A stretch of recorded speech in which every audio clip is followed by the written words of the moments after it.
Ladies and gentlemen, welcome to the Garage Gym Athlete Podcast. I'm your host, Jerred Moon. The Garage Gym Athlete Podcast is a result of my desire to build better humans, unequivocal coaches, and autonomous athletes. I've spent the last several years obsessing over program design, nutrition, and every other way you can optimize human performance. This podcast distills the latest scientific research with what I've learned and blends it with the not-so-scientific field of mental toughness. We are here to build you into a dangerously effective athlete. If you enjoy this podcast, you can find out more about our training at garagegymathlete.com. And if you want to pursue more into the field of coaching and programming, head to endof3fitness.com. Thanks for listening.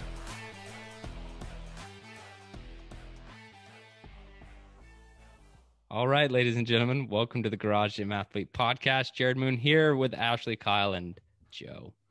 Did you forget my name? Joe. Yeah. Unforgettable. Lady and gentleman. Ma'am, and gentlemen.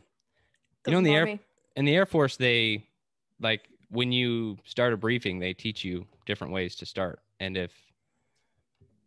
if there's one woman in the room and the rest are men, you have to say, ma'am, gentlemen, then you would start your presentation. If there's ladies and gentlemen, women and men present, you say ladies and gentlemen. Only men, gentlemen. Only women, ladies. One woman, ma'am. One man, sir. Any questions? Okay. Thank you for that. Yeah. Learn something new every day. Let's get into it. What I wanted to start with was new podcast updates. We did talk about this in our team meeting a little bit. We're going to be shifting things around in the next couple of weeks. AMAs are going to move kind of to our topic portion of the Garage Gym Athlete Podcast, so all the team can weigh in. So we will be most likely eliminating that in the next couple of weeks. I think we have a few more questions in the queue that we will answer, but then after that we will move it over. So that's one expectation. Two, I'm thinking about most likely strong chance getting back on the interview circuit. So I'm going to be interviewing some just people in the space. Whether they are an expert in their field, interview about something, people who have cool products or services that, again, no sponsorship, no kickbacks. Like, we're not into that company, but I still think there are a lot of cool garage gym related stuff that wouldn't be competing with what we do that could better your life that you may not even know about, that I would like to let you know about. And again, these aren't sponsored or paid or anything like that.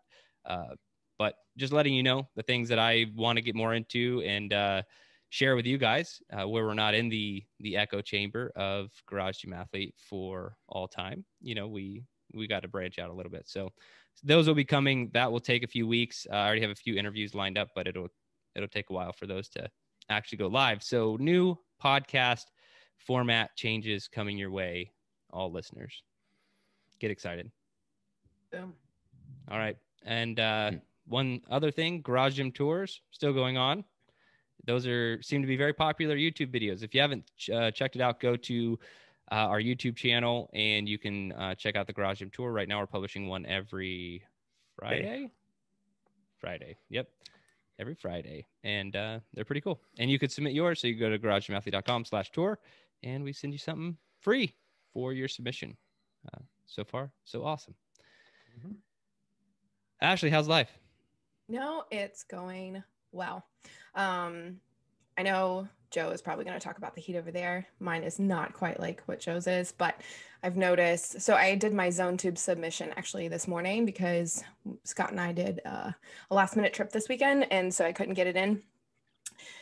And it just took me a little bit longer, but finally made the time cap after Nice. Awesome. A year. So excited. But I've noticed my heart rate is spiking a little bit faster than what it typically does. And I think it's just humidity, heat, which it's not even as hot as it's probably going to get. So just have to be more diligent, more mindful of like when I'm doing my workouts, like to make sure, because I can get a little bit above zone 2. I can touch zone 3, but just not for very long kind of thing. But yeah. And then the biggest update, which I kind of told the guys yesterday, but kind of kept the rest of it a secret. Scott and I are moving to San Antonio. For real. That's awesome. Nice. Yeah.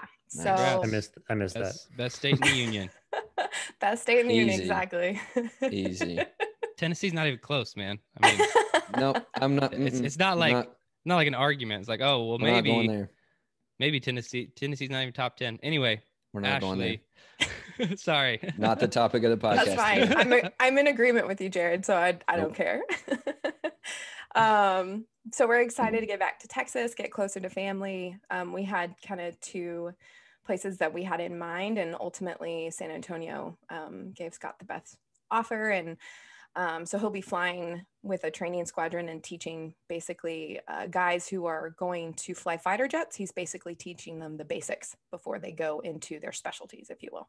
So he's excited about it. More good time for The fundamentals, if you will. IFF. It's almost like you knew. So he's excited. More of time for family, and yeah, it'll be good. So don't quite know when we'll move, but it'll be next year. We do know that. So I have a lot more questions, but I will. Okay. I will ask them off the podcast. They're Sounds more specific, but that's awesome. Congratulations. Yeah, that's huge. Keeley, because we badmouth Tennessee a little bit. You can go next. I was kidding, Kyle. I was kidding. Okay. Still kind of recovering from that. Texas is definitely better than Tennessee. I wasn't kidding about that, but I am kidding about it not being top 10. Tennessee definitely up there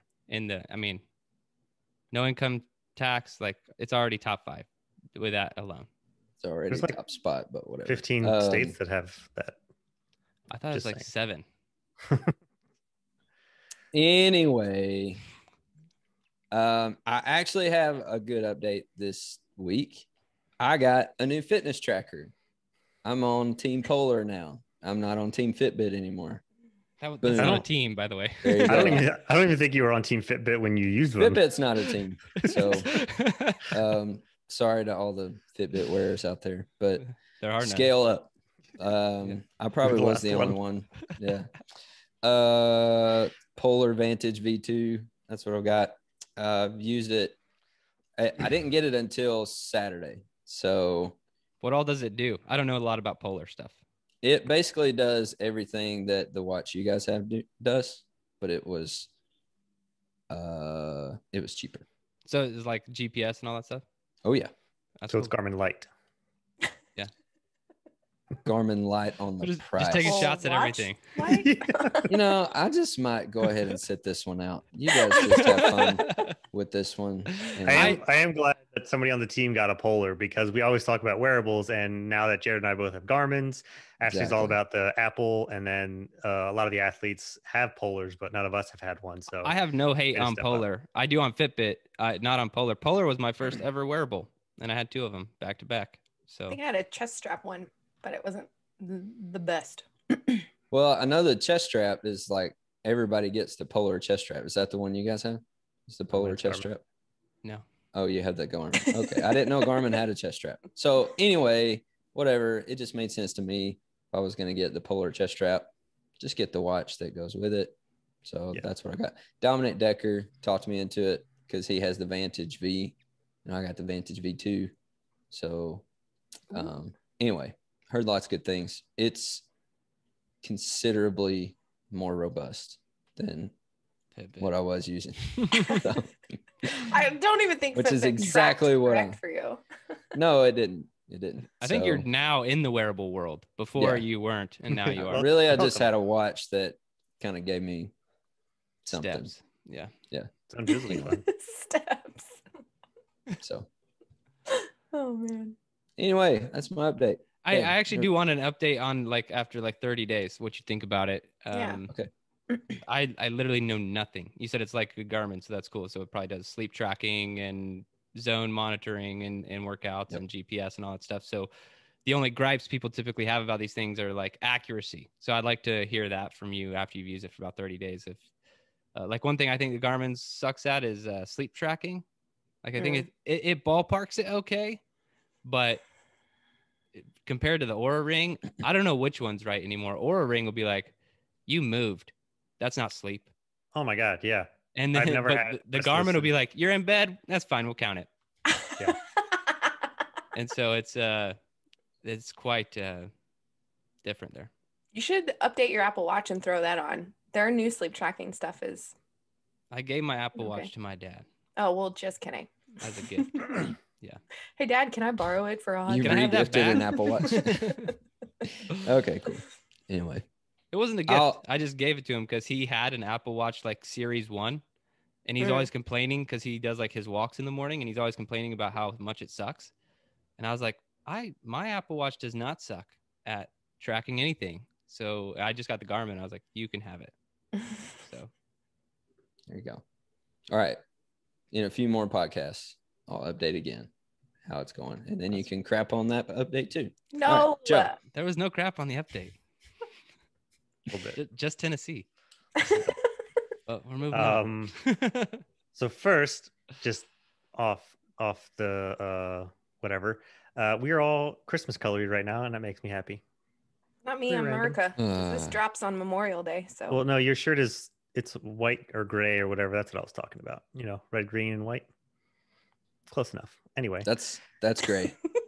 But and then yes, as Ashley said, I don't really have much because nothing's really changed much. I already updated on the Murph burner last week and the progress there. It's coming to a close, and now we are fully in triple digit training. So all of my workouts are in 100 plus degrees, even at 6:30 in the morning. Sweating more than I ever have in my life since like back in lacrosse practice, where it's just dripping off of me and like a fountain. I have to wring out my headband a couple times, and I have a towel that I'm toweling off on. So yeah, it's fun stuff. We'll see how much longer I last outside. Although, I mean, after next week, I'm going back to strength. So yeah, that's cool because burners You should do the Murph burner again. It's pretty intense. It was fun, but there was a lot of not fun days. Yeah, I didn't see any complaining about a half broken arrow thrown in there. I expected it, but no one really even. That was a little surprising. That was rough. That one I did. I just made it under the hour, even though like partially through. Like I was 120 some double unders through, and then my jump rope broke. Like the handle came off. I haven't used it in months, so I had to take 2 minutes and just like run and go fix it real quick. That was definitely the worst part, the jump rope, because I have to do it in my carport, and there's no breeze there in the carport because it's like surrounded by walls, and it's ridiculously hot. And I just got done running, so that was rough. But finishing that, I ran inside and laid down on our cold tile, and that felt amazing. Have you upped your electrolyte consumption? That's one thing that I've done the past 2 days that I've noticed. Like, just put a Noon tablet. And pro tip, if you haven't, Emily Moon taught me this. It's the best thing ever. You literally put it in your water and put it in your fridge. So when you come back from your workout, it's nice and cold, and you just down that sucker. Oh, nice. I've definitely tried to have more water. I have been having none a bit more, and I ordered the liquid IV because I know I'm going to need it some, especially like Noon with more sugar. Yeah. Oh. Because I've noticed that some of the days that have some conditioning, or like whether it's half broken arrow or the other days with the intervals and stuff in it, I hit a wall, and like being that hot and that intense, I run out of glucose, I think, or just run out of energy. So I need to have something, and liquid IV, I think I'm going to start to have that because it's so hot. I'm just sweating so much.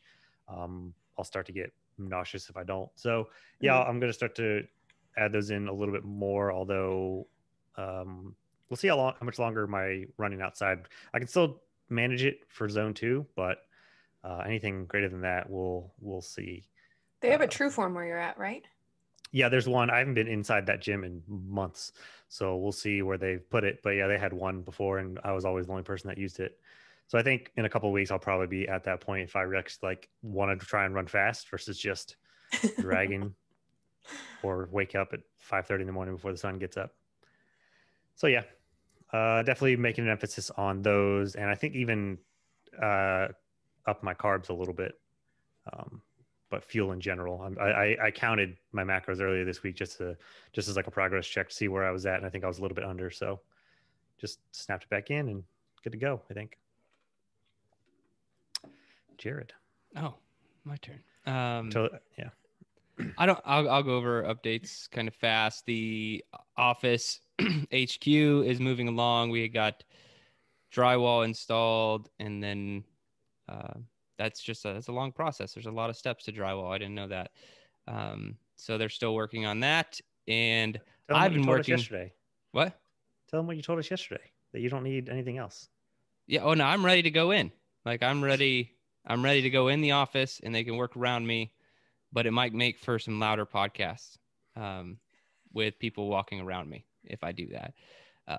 So, I mean, I was ready to go when it was dried in. So, but they say it's still not a good idea. And I don't know if the Wi-Fi signal reaches out there. So anyway, I've spent like 30 hours on my garage in the last 2 weeks. It's something stupid. It's so time consuming. So I had to move everything out of it. They insulated it with spray foam. We've talked about that a few times. And then I put up essentially walls. They're just like these panel boards from Lowe's or Home Depot. But that whole project, plus moving everything back in and placing the mats properly with mending plates, like all this stuff, it has just been time consuming, like very time consuming. I spent like all of a Saturday and Sunday doing that. And then kind of like how Kyle spends his evenings painting and stuff. I was doing that for the garage. So I just never, once this is done, which I say it's not even done, like I estimated at 92% yesterday. Once it's done, like I don't ever want to touch my garage gym again. Like no piece of equipment's going to move. Just everything stays where it's at. Are you saying the moons aren't going to move in another 3 years? We all know this is not reality. I was like, there's no way I'm moving. And if I do move, it's because there's some company that exists that I know they're out there, but it needs to be way more affordable that can do everything. And like, I literally leave one house and I like can go stay with my parents for a week. And then I walk into the next house and literally everything from pictures being hung on the wall, books on the shelves, every room in its place. I walk in and that house is done. That is probably like a $30,000 white glove move to do it. And that's not something I'm willing to spend on a move. So until that becomes more affordable, I don't ever plan on moving again because moving is the worst. I just moved my garage. Like I said, it felt like moving again. And I was like, no, never again. This is awful. So yeah, I don't want to move. And I think that's it. I started grounding again, which yeah, which is nice. I sleep on a grounding mat. Did we cover the science on this once? Yes, I think. We did. I started doing that again. Have you actually like barefoot laid on the grass too or anything like that during the day? No, I don't go outside. Outside's dangerous. Yeah, get sunburned out there. The bench warmers. No, I'm not synthetic intentionally grounding. Yeah, I'm doing it through I sleep on it. Yeah, I go outside, but I sleep on the grounding mat, and it helps me. Your legs, helps me in every way, and it's not placebo. So let's get to the study. Speaking of not placebo, this one's on concurrent training, which we are big fans of. So development of maximal dynamic strength during concurrent resistance and endurance training in untrained, moderately trained, and trained individuals. So a systematic review and meta-analysis. This one is really cool, and I don't want to steal anyone's points. So I'm just going to do the broad overview, but we have looked at concurrent training a lot. And the big thing that comes with concurrent training is the interference effect. And that's where you're just not going to see as great of results if you're doing them at the same time. That's always talked about as a negative to concurrent training. So if you're doing strength training and you're doing endurance training, either it's going to affect your endurance or it's going to affect your strength, right? One of them won't be as good as it could. But no one really knows, like, is this different in different populations? Like, what is the timing of these things? And so this is what they actually looked at. And the reason I liked it so much is because they broke it up per trained or untrained, moderately trained, and trained individuals. They had their own definition of those things, but they were really looking at how much does this matter? How much is the interference effect really come into play here? And so again, this is a study of studies, systematic review and meta-analysis. So there's 27 studies that met the inclusion criteria, and that included 750 total participants. They were primarily looking at, let me see, I have it pulled up right here. I wanted to highlight the resistance training and endurance training types. So the resistance training needed to take place at least twice per week, including the same exercises assessed as outcome measures in the study. The resistance training needed to have an intensity of greater than 60% of 1 rep max or involve training to failure if lighter loads were used. So more serious resistance training than bicep curls and everything else, right? And then the endurance training needed to consist of either running or cycling, performed at an intensity of greater than 70% of maximal heart rate at least twice per week. And they looked at how it went. I don't want to get any further. I'll start stealing points if I do. So what did everyone think? I also liked this one a lot. I'm sure we all did. And it was really cool to have the 3 different types of groups segregated, because of how much we've talked about, untrained athletes, their effects are going to be much larger. And it showed in this that, interference, you're not going to see much in untrained, because if you tell them to lift anything, they're going to get stronger, versus the trained. And you kind of see that on the continuum where interference still got stronger. The untrained, the moderately was pretty much null or got a little bit stronger. And then the athletes were not much stronger, or they didn't really lose strength, but there was still more of an effect. But that's just because, doing any kind of strength training with your experienced athlete, you're going to have slower gains anyway. You're going to need to have some more, a more intense or more thought out programming. So it's kind of what you would expect, but it's cool to see the interference effect and how it is throughout the different levels of athlete and how you are. And I feel like a lot of our athletes are going to fall into moderate or moderate to athletes in general. But we still have all 3. So it's cool to see where the interference affects there. One other thing is that, so they had the clearly defined strength and clearly defined conditioning. Conditioning 70% higher heart rate, and then strength is just strength, whatever there was. I think it might be a hypertrophy type, either way, lifting. And we do a lot of things that are kind of go in between. So whether we're doing power, it might still have the that broken down, but we just have a whole lot more going on with ours. So the interference effect might be a little bit different, but I still think that there's clearly defined lines in what we're doing and what we're going for when it comes to strength and conditioning. And one thing that when you think about what their strength and conditioning was and what things like CrossFit are, is that is always high intensity, greater heart rate zones.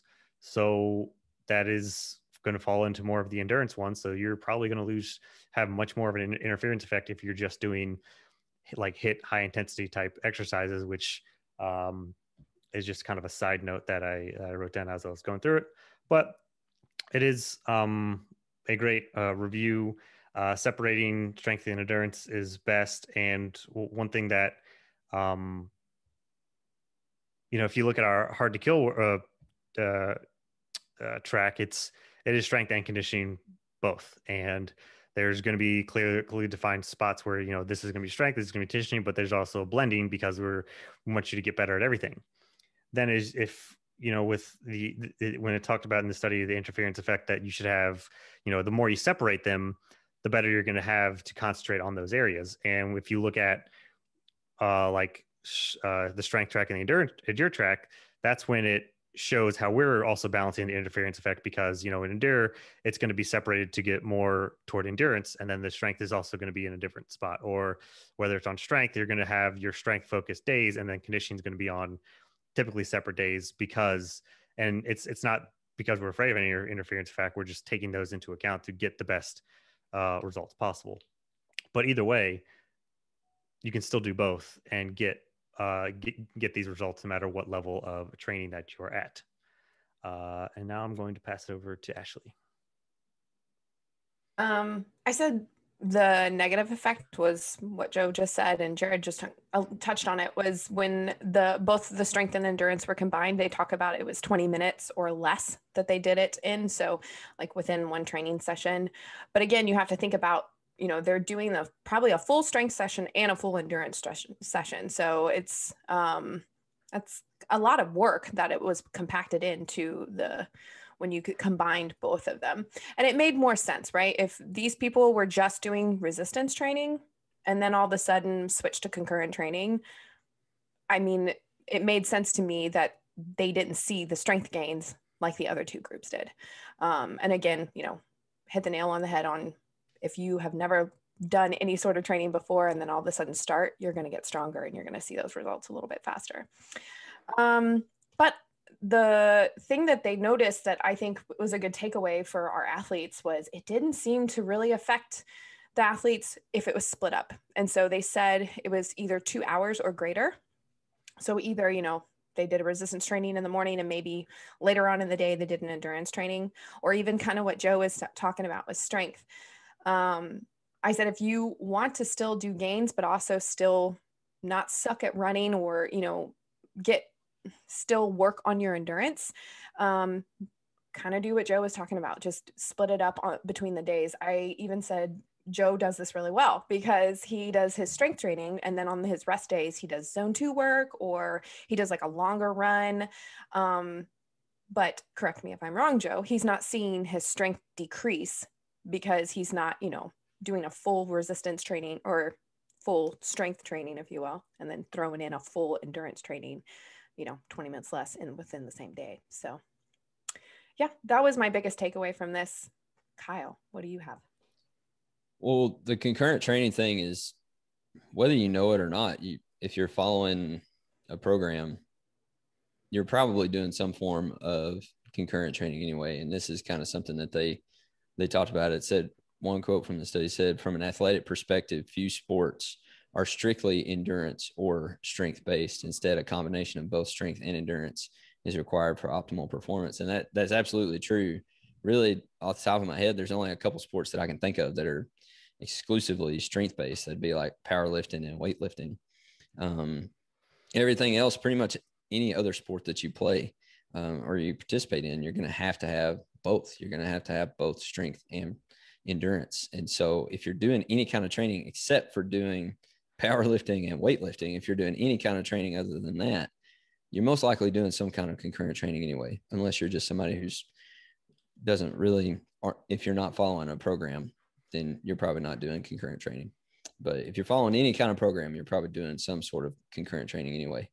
I kind of had a bit of an issue, actually. I know you guys, and I like that they had the different groups of people, but I kind of had a little bit of an issue with the way they define the groups of people, because they kind of define them a bit differently than I think we do, or maybe just, I might be speaking for myself here, but the way they define the different groups, like the untrained versus moderately trained versus trained, it seemed like trained. So for trained individual, it was individuals classified as athletes or individuals who participated in regular structured training programs for at least 3 months prior to the intervention period. And so for me, I feel like typically when we're talking about trained individuals, especially in other studies, typically a trained individual is somebody who's been working on it for longer than 3 months. You know what I mean? And that was just something that I just thought about. And basically, so moderately trained and untrained would be anything less than that, really. Moderately trained was you're doing something, but you're not following a specific program. And then untrained was you're not doing any kind of intentional exercise at all. And then you're going into the intervention period. But I just felt like for me, that was a little bit misleading with trained individuals. And maybe it was just because they had to include that, define it that way because of the studies they were looking at. But just to me, when I first read trained, I was thinking of something more than somebody who's been on a program for 3 months. So simply because that's typically what we're talking about, a longer period of time most of the time with the studies that we cover on the podcast. But ultimately, I don't think that really made much of a difference, simply because what they found was the trained individuals were the only ones who saw any statistical difference with the interference effect. But that interference effect basically went away when they separated when they put, like what Ashley said, when they put at least 2 hours between their strength session and their endurance session, the interference basically went away. And so the trained group was the only one who saw any statistically significant difference, but that difference was basically erased with the duration between the sessions. So probably defining them probably didn't really matter, but that was just something that kind of stuck out to me. Was typically when I see it listed as trained individuals, I'm thinking of people who have been going for a little bit more than 3 months. That was just something that stuck out to me. But I would just say, you're probably already doing some kind, if you're on any kind of program, you're probably already doing some kind of concurrent training, unless you're just doing powerlifting or weightlifting. And then B, I would just say, I really love this study because it confirms kind of what we're talking about concurrent training, and especially on the BCT track. Like, we are like living proof that concurrent training works because we're already seeing it. Like, we're seeing the gains in the max strength, and we're seeing the gains in the endurance. And like, to me, I don't really need a study to prove to me that it works, because I'm living proof of it, because it does work. And we're seeing not just strength gains, we're seeing like max strength gains, which is what they were looking at with this meta-analysis, was max strength. And that's what we're seeing. And so to me, this just confirmed it. So anyway, I think that's enough. Go ahead, Jerred. Yeah, I think as far as the definition of untrained, moderately trained, and trained, I think because it was a review, they had to define it based off whatever was reviewed. But I do agree with you. It's kind of overall kind of a weak in comparison to an individual study that we would cover. Ultimately, I thought this was a really good study. This is not new information about the separation of days or hours. Like, that is obviously they're reviewing other studies, and I've read the studies about how far you should break up your training sessions. So considerations for garage gym athletes. The first one, and this is my biggest problem with the interference effect, is how much does it actually matter? And I'm not talking about statistical significance or anything like that, but when you start arguing about the interference effect, you're starting to argue about perfection. And so it's, what is the strongest you could possibly be, or the fastest or best endurance level you could be at optimal perfection, right? And that's how people are normally looking at the lens. When we looked at the study, was it last week or the week before, on allergy medications, that study was stating if you take high doses of H1 and H2 antihistamines, it's going to blunt the progress you could see in exercise. That's alarming. That's not how the interference effect works. It's not like, hey, I just did a bunch of strength training, then I'm going to go run for 30 minutes. Crap, I'm not going to see any results from today. Even if you're incredibly trained, let's say a 10-year athlete, like, it's not like that. It's just, you're going to see a 5% progress here instead of a 10% progress or 7% progress in your strength. If you continue to do that, like, it'll just be slower. So I think interference effect sometimes is getting into the weeds about what it is. It's not like they completely negate one another to where you're not going to see any results, but we are talking about how to be more optimal. And that's why we do take these considerations into our programming. So takeaways for the garage gym athlete: if this is a big deal to you and you absolutely want to maximize results, and you could break your sessions up into a morning and evening. A lot of athletes do that kind of stuff. I think it's hard. It's kind of unrealistic to maintain, but if you have a lifestyle that permits it. I did it for a long time in the military because I could train with the military in the morning, and I could train by myself in the evenings or in the afternoons. And so I did that a lot early on. But it also makes for like shortened training sessions. I wasn't doing like an hour and then an hour. I was doing 30, 40 minutes and 30, 40 minutes at the end of the day. So it's still the same amount of training time. So that's one thing. You could break them up or just do different days. And that we stick to that on BCT track without variation. It's kind of strength, and then it's, let's just call it endurance or conditioning. And the reason I've done that the entire time I've programmed it is because I've just read the research and I know how these things should be maximized. And so you can also break up per day, or lastly, just follow garage gym athlete programming. We're thinking of these things or taking these things into account when we do program, as Joe was stating. And yeah, you will see the occasional day of some sort of strength work and a conditioning session because it's not going to kill you. And there's a real world, real life scenario here that I think always needs to be factored in.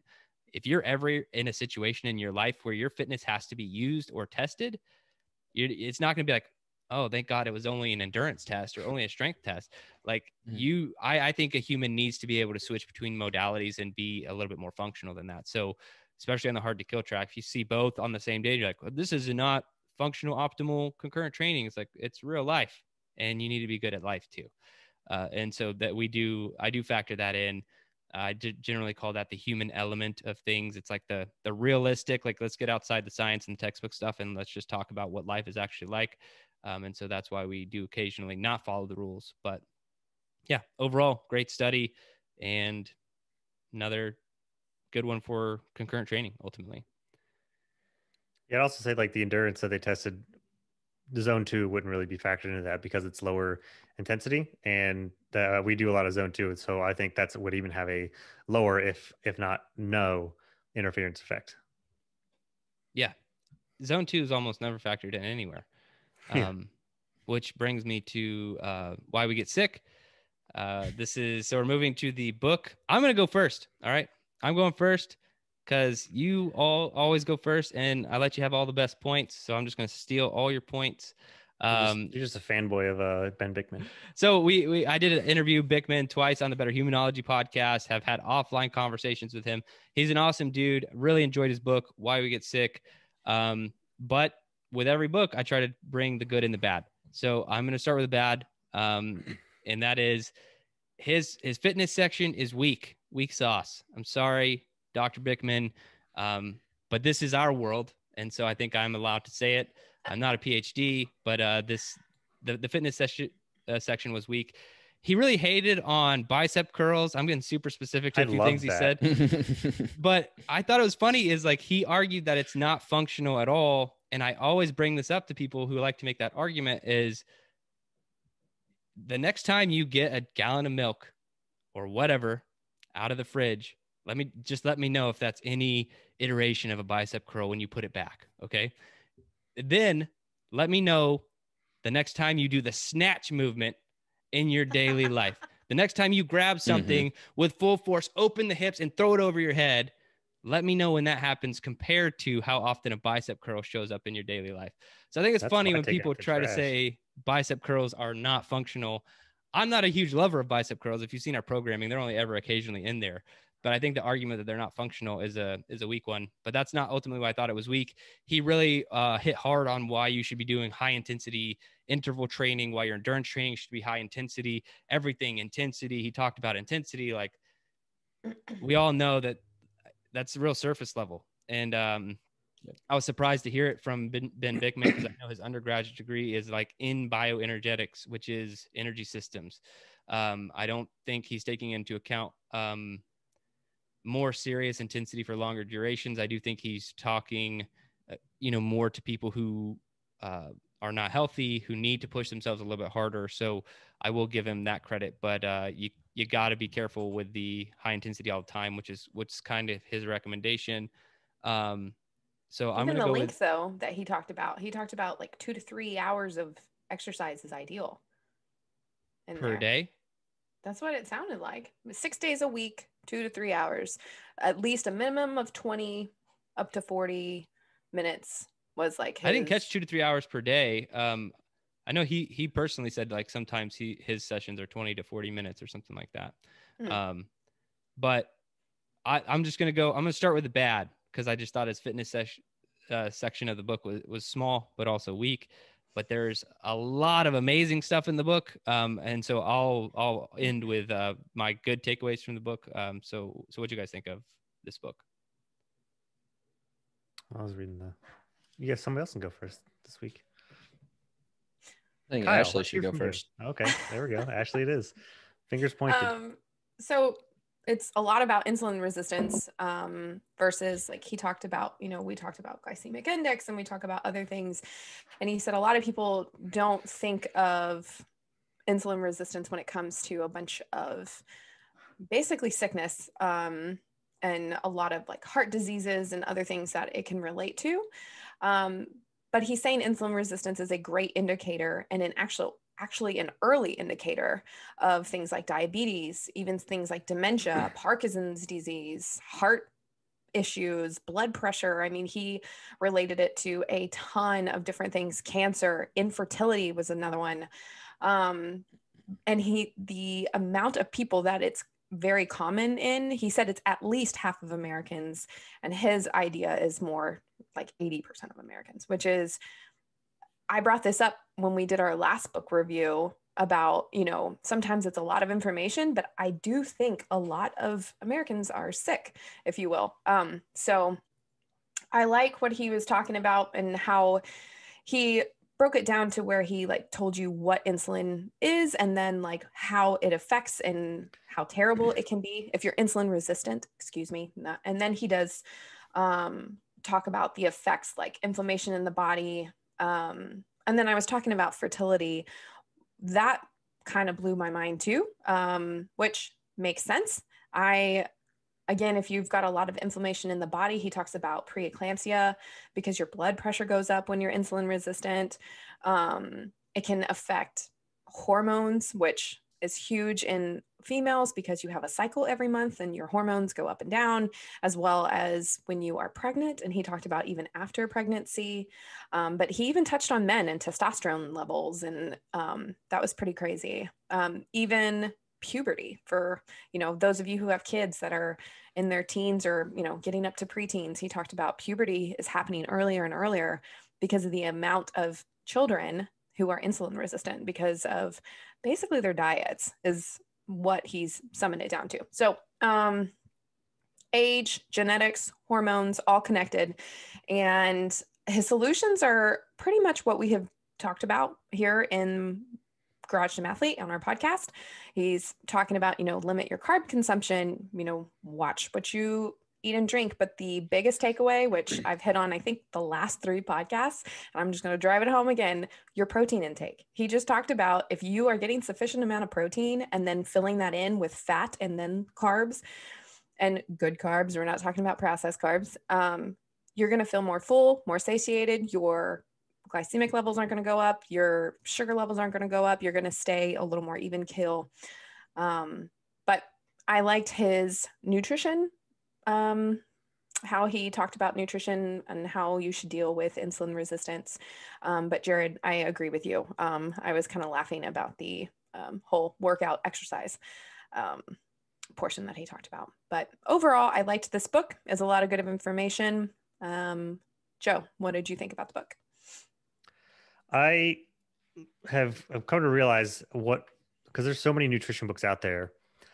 So I'm starting to pick up on what I like seeing in certain nutrition books and the concepts of what they're based off of. And I think when it's based on a certain fundamental or like less about a specific item or a specific diet, if you can take a broader look on a fundamental issue, then I think you can give people a lot more to take away from it. And it's not going to like demonize one thing, or it's not going to be really hyper focused on a very niche area, or a very specific diet that you have to fall under these strict parameters. But a book like this is really good because of the fundamentals and everything it goes over. It's all centered around insulin, and then what you should eat and the lifestyle you should have, which is basically everything that we preach all the time anyway. So I think it's all really, really good because of all of that. And at the end of the book, the PDF did have a list of foods, of the good ones that you should eat, the ones you should avoid. I looked at it really quick as I was scrolling through. I didn't really see anything about carbs on it. So I don't know which ones, if he even had carbs listed beside like actual like potato, rice, things like where those, but judging by everything else talked about in the book, it's kind of once again skewed toward very low carb. And one negative, I guess, that I would say is that it's another book that it's informally directing people toward keto, which I think a lot of people would take away. And I don't think that's always the right takeaway, but low carb in general. This one was a little bit less heavy handed in the keto space because he does go about, mentions ketoacidosis and some other things. but low carb in general and all the points that he hits home on was really, really good. And yeah, fasting, sleep, exercise, all that stuff. I kind of like the shot he took at curls, but then he also ended on don't skip leg day. So that's all good. He's got some good points. Yeah. I Jerred, I think they just need to bring you on whenever they have these exercise portions and just like, hey, let's just talk. Let's just have this melding of the minds. Well, the thing that got me was just he was so about the science throughout the entire book, and then he got to his fitness section, and he didn't quote one study. He was just like, "Here's how you should do it," but he didn't like say reference anything or like.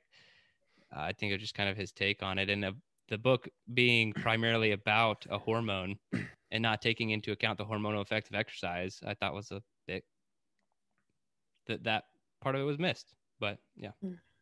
And Joe, I think about your carbs that you were talking about, he didn't necessarily give, I don't think, a list for like foods, but he did talk about like depending on what if you took the survey that's in the PDF as well, depending on what your score was, is where you needed to start out. And I think it was like 50 grams, 75 grams, and 100 grams, depending on where you were versus on his scale or whatnot. Okay. Yeah, I missed that. But his advice on, things, and once again, this happened in the sugar book as well, but to completely eliminate any sort of sugar juices, because you miss out on, it's just loaded with sugar and you don't get the fiber.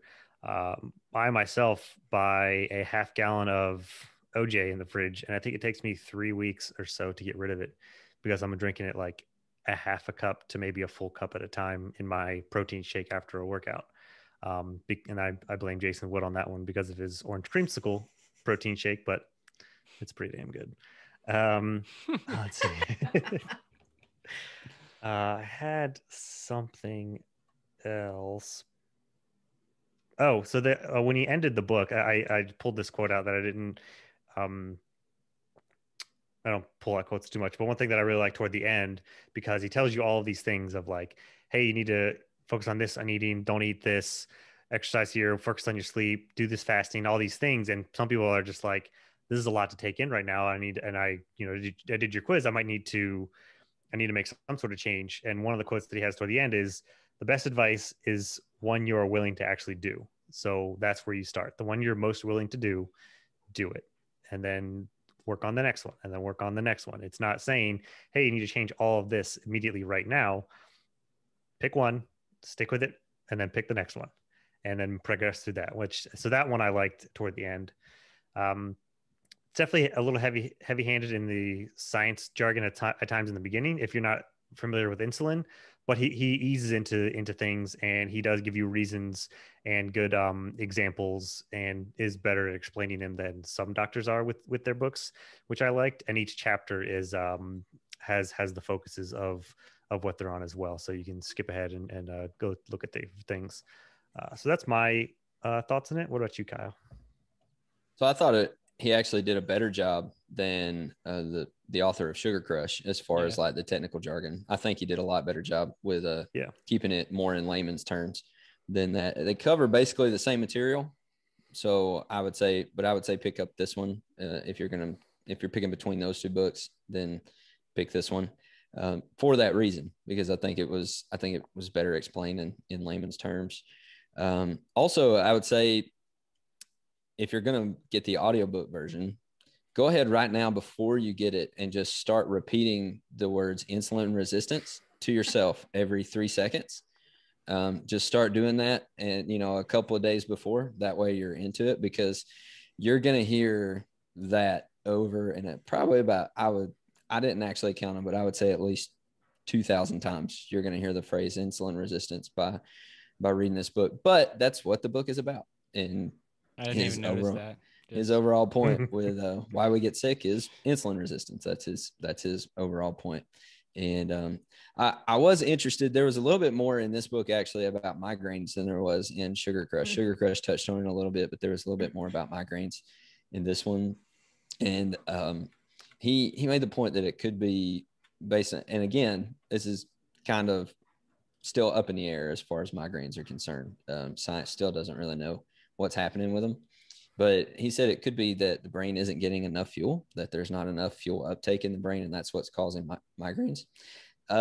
In my experience with migraines, it seems like both can be true. It seems like if I've had too much sugar, especially too much sugar in one hit, one hit, sorry, not one meal. I'm not. You get a hit of that sugar. I'm not mainlining sugar. Okay.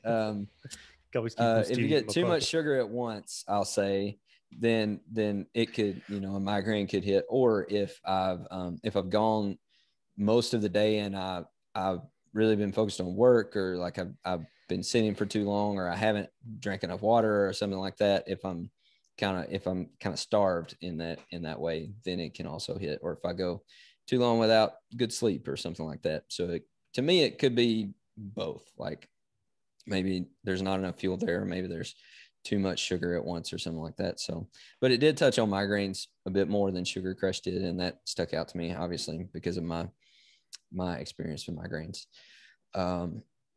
Yeah. Anyway, I thought it was really good. There's a lot of talk in there about the different, which is something that I've been researching personally and studying personally, glycemic index and glycemic load. And there's a lot of good, he explained that, I think, very well, about the difference between the two, because you'll hear, if you start jumping into carbs and jumping into diet and all those kinds of things, you'll hear those two things reference the difference between index and load. And so he did a really good job of framing that in a way that was easy for me to understand and easy for me to kind of move forward with that as well. So overall, I thought it was a really good book. Very, very helpful. And yeah, kind of like Ashley said, it kind of confirms all the things that we talk about here on the podcast. Yeah. So some of the good from me, I interviewed Bickman several years ago. So a lot of the stuff you see in Garage Gym Athlete, that's like, sometimes we cover a book or a study and we're like, see, we're doing things right. And we were doing it right for other reasons. This case, it's reversed. It's like, we're doing these things because of an interview with Ben Bickman. Like he was very, he changed the way I thought about a lot of these things, specifically bringing it to insulin. And there's a lot of debate in the nutrition world about whether or not it's just calories in, calories out, or insulin actually has, this much of an effect. And I'm more in the insulin camp. I do think that calories in, calories out are very important, but I just think that there are so many weird diseases and health problems out there that it can't just be about calorie consumption. And a big fascination, he didn't mention this one. I think he mentioned MS, but he didn't mention ALS. That was first brought up by in Sugar Crush. He thought that constantly like having high amounts of carbohydrates could lead to ALS, and ALS is such a weird disease because it seems to target or attack really healthy individuals. Like I'm a prime candidate.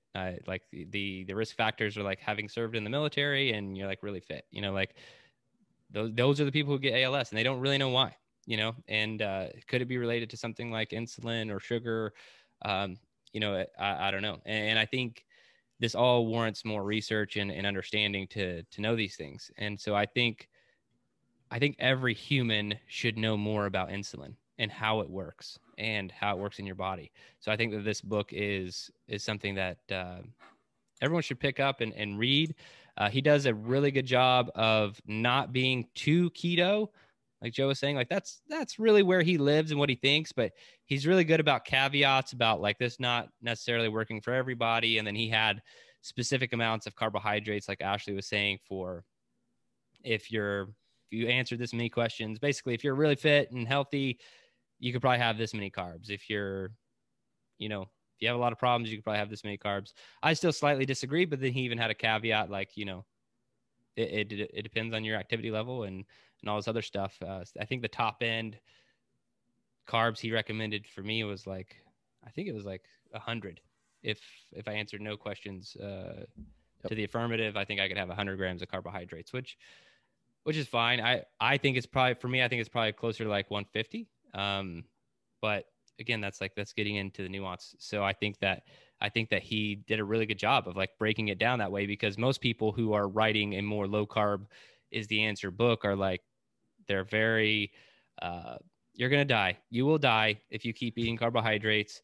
Doesn't matter who you are, how much you exercise, what you do. You need to eat less than 20 grams of carbohydrate every single day, and that is the answer to every problem that you have. And he wasn't like that, and so that was the big reason I did like this book, because he wasn't religious about it. He was more, here's a lot of the science. He gave caveats when they were necessary, and because he even hit on some like super controversial studies, and then he would even say that like, this one's a bit controversial or whatever, but here's my take on it. And so he did a really good job, and I think it was good. Yeah. Another point I had was on the glycemic load versus glycemic index. I think that's something that people really need to understand. In short, glycemic index is basically how it spikes your blood sugar, how different foods spike your blood sugar more immediately. And glycemic load is like the usable amount of carbohydrate used over a longer period of time. I don't think people take those things into account. And I think that's really good thing to pay attention to, but it's information like this that just keeps me in that low carb camp. Like every time I start to stray away from it, I'm like, it probably is the answer. Sometimes I don't want it to be the answer. I'm like, I just eat whatever, as long as it's relatively healthy. But I do think we have too much access to things, are too easy. Carbohydrates are too easy to consume. So I am ultimately in the low carb camp. And I think this book was great. So go read it. 100%. All right, I'll brief today's workout. Oh man, that's so nice of you. Yeah, finally stepping up to the plate. So today's workout, the Meet Yourself Saturday this week, is 60-minute run. You run for 60 minutes. That's it. And time to close it out. So I do want to say it's a 60-minute run. It is not a 60-minute walk. Row. Oh, I thought you were gonna say like row or bike. Well, yeah, I want you to run. Like, yeah, I don't want you to sub. That's true too. But I want you to run the entire time. That's the challenge here. The challenge is not go move your butt for 60 minutes. That's not a Meet Yourself Saturday workout. That's just getting some activity in. We do that all the time. This is, I want you to run without stopping for 60 minutes. That is very hard for a lot of humans to do, even trained people. I remember the first time I did this, and I'd already been working out for a long time, but I was like, I don't think I've ever run for an hour. And I did it, and I was like, there were so many times where my brain was just like, let's just stop. Like, this is boring. Like, can we just not do this anymore? And so that's where I want you to get. I want you to get that interesting self-talk. So do run the entire time. Is just the clarification I have for this workout. It might seem simple and easy, but this one should be pretty hard. It should screw with your brain a little bit if you're doing it correctly. So what tips do we have on something so simple? I mean, you went first, so you should call on someone. Joe. All right. So I might get flack for mine, but mine's all about the plan of attack. Like walk, run. Yeah. Don't do it. It's all relative, it's someone's running speed.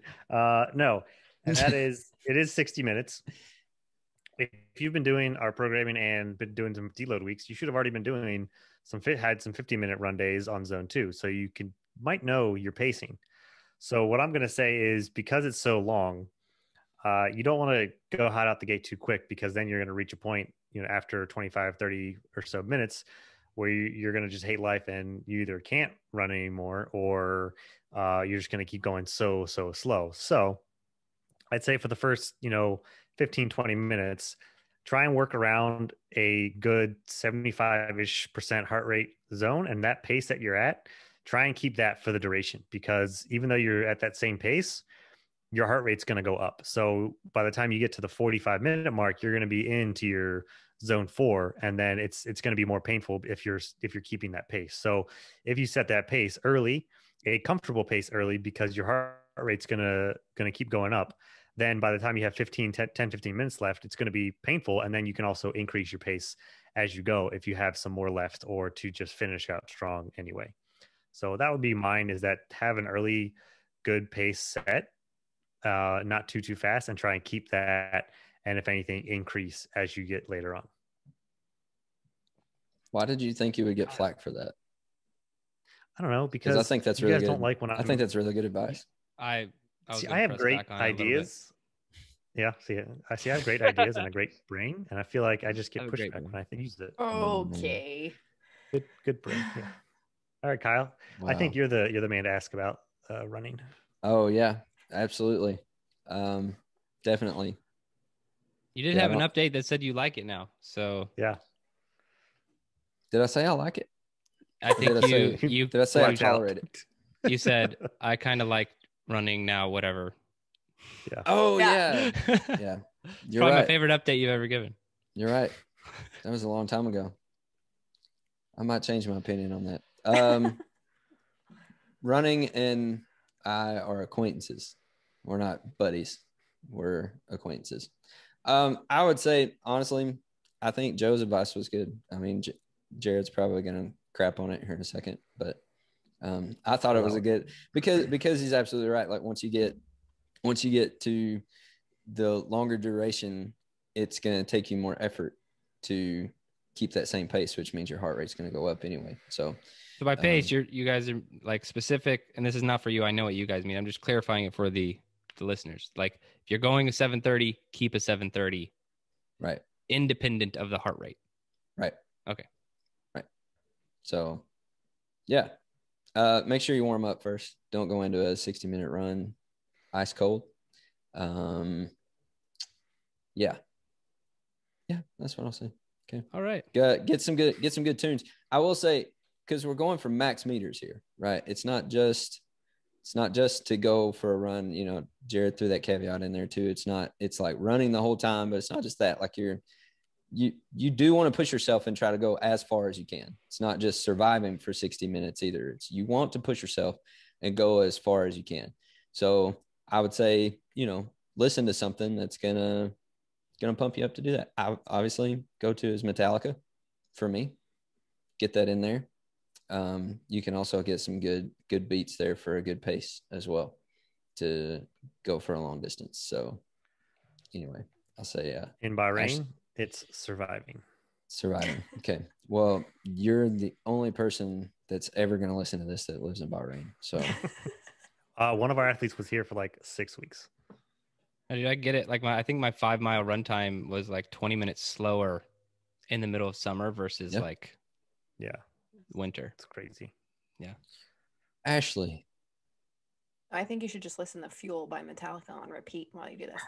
I don't know if I've ever actually heard a Metallica song before. Just stop. Okay. Get off the podcast. You can't say that to me. I'm going to kick him off right now. See you, Kyle. I said the first time I did this, I did it with a friend, Taylor Tebow. She was one of our athletes at the time. And it was good because she didn't stop. So I didn't stop. And I went through what Jerred went through. Like, I think it was like 40 minutes in, I had 20 minutes left. And I was just like, I'm done. I don't want to run anymore. And I like running. So it is mental as well as the whole physical side. And the pace for me back then, I wanted to keep in with like at least a 10-minute mile, which was kind of slower, right? But so that way I could sustain through the 60 minutes. But like everything I do, I ended up going hot out the gate and then getting a little slower. So I didn't quite make 6 miles within the 60 minutes, but just be mindful and don't do what I did. Actually stick to the pace that you want to do.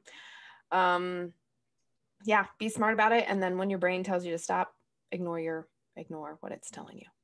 Just keep going. Yeah, Kyle hit on the tune, so I'm good.